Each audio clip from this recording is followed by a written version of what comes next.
আজ আমি ঝিঙে আর আলু দিয়ে একটা নতুন রেসিপি করব। কিভাবে করি আপনারা দেখুন।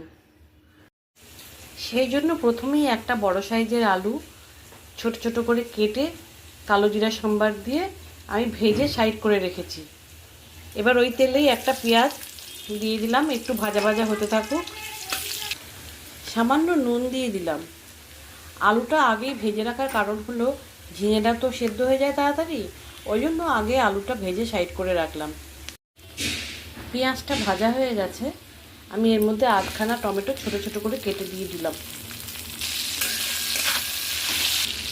এবার আমি দুটো ঝিঙে কেটে রেখেছিলাম ছোট করে, সেটা আমি দিয়ে দিলাম। এবার স্বাদ মতো নুন, সামান্য হলুদ দিয়ে একটু ভালো মতো ভেজে নেব। এখানে একটা মশলা আমি গুলে রেডি করে রেখেছি।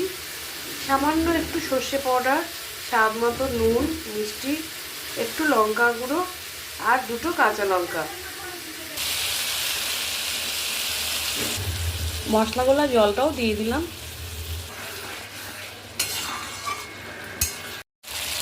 আমার আলু ঝিঙের তরকারিটা একদমই হয়ে গেছে। এবার আমি ধনেপাতা ছড়িয়ে দিলাম। রেসিপিটা যদি আপনাদের ভালো লেগে থাকে প্লিজ আমাকে লাইক সাবস্ক্রাইব করে আমার পাশে থাকবেন।